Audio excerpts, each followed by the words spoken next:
People, hello, how are you? Hopefully we're all doing well. I'm Tom. Liam Smith versus Josh Kelly is off the card, cancelled, last minute, unfortunately, but what are you going to do? That's the way it is sometimes. That's how business goes, right?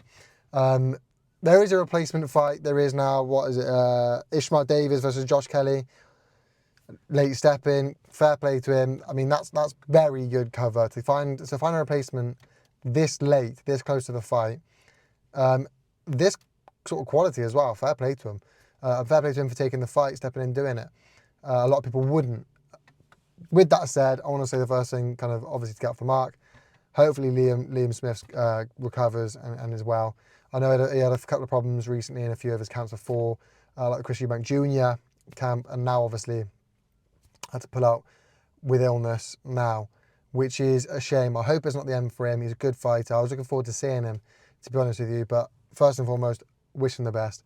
Hopefully he recovers soon. I just feel so bad for Josh Kelly because the Liam Smith fight was a very, very big fight for him. And as somebody who was going to this event at Wembley, I was really looking forward to seeing it. It was a good fight. And look, fair play to Ishmael Davis, as I said, for stepping in on such short notice, because this is very short notice. But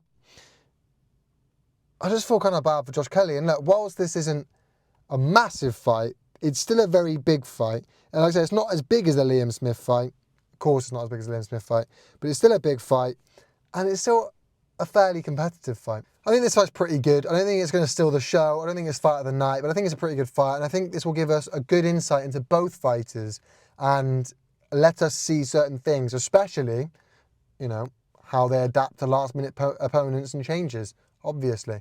And I'm actually quite looking forward to seeing this sort of insight. Like I say, look, it's not a world beater. It's not going to start stealing shows or anything like that.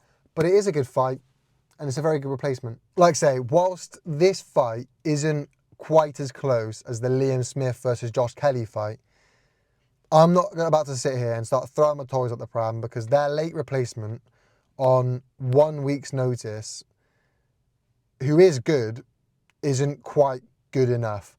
Like, I'm not going to, you know what I mean? I'm not going to start throwing my toys at the pram and do anything like that. It's still a good fight. It's still a competitive fight, just not quite as competitive as the Liam Smith fight. But then, like I say, it's 1 week's notice and it's not going to steal the show or anything like that, but it's a good fight on the good card. So, this is a good fight. This is a fairly close fight. And it is also one I expect Josh Kelly to win fairly comfortably. It's not that close.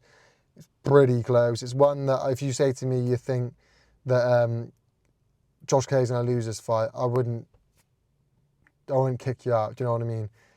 It's not that, but it is one I expect Josh Kelly to win fairly comfortably. Let me know your thoughts, people, in the comment section down below. What do you think of the late replacement? How do you think the fight's going to go? Thank you so much for watching, people. Make sure you leave a like, a comment, subscribe if you know how YouTube works. Peace.